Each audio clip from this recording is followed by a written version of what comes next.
తినేస్తున్న క్యాన్సర్తో పాటు తండ్రి శివకుమార్, విజయవాడ సెంట్రల్ ఎమ్మెల్యే బొండా ఉమా అనుచరుల తీరు తన బిడ్డను బలుగొన్నాయని సాయిశ్రీ తల్లి సుమశ్రీ ఆరోపించారు. కొందరు నేతలతో కలిసి సోమవారం ఆమె విజయవాడ పోలీస్ కమిషనర్ కార్యాలయానికి వెళ్లారు. మాదంశెట్టి శివకుమార్, ఎమ్మెల్యే బొండా ఉమామహేశ్వరరావు, అతని అనుచరులపై కమిషనర్ గౌతమ్ సవాంగ్కు ఫిర్యాదు చేశారు.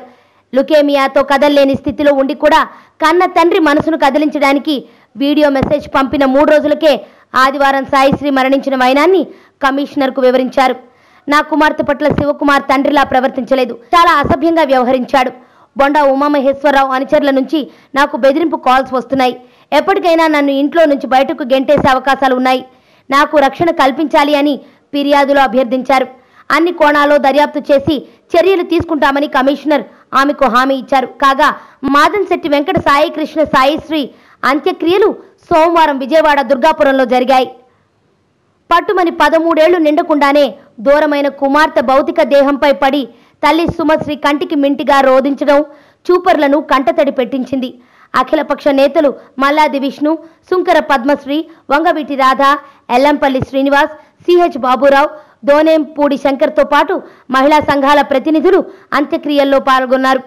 బొండా ఉమామహేశ్వరరావు ప్రభుత్వానికి వ్యతిరేకంగా నినాదాలు చేశారు.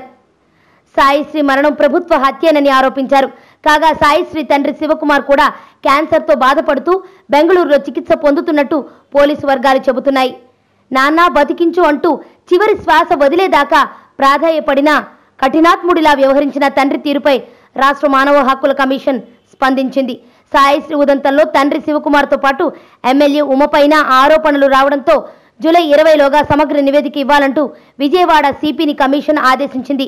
అత్యంత దారుణ పరిస్థితుల్లో సాయిశ్రీ మరణించిన విషయాన్ని బాలల హక్కుల సంఘం సోమవారం మానవ హక్కుల కమిషన్ దృష్టికి తీసుకువెళ్లింది.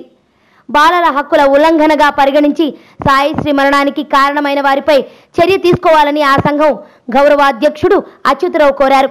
సాయిశ్రీకి చికిత్స చేయించే ఆర్థిక స్తోమత తండ్రి శివకుమార్కు ఉంది. అయినా అతడు పట్టించుకోలేదు. కుమార్తె స్వయంగా ప్రాధాయపడినా కనీసం స్పందించలేదు.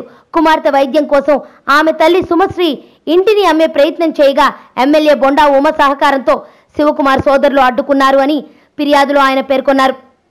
ఆయన పిటిషన్ను కమిషన్ విచారణకు చేపట్టి ఆదేశాలు జారీ చేసింది.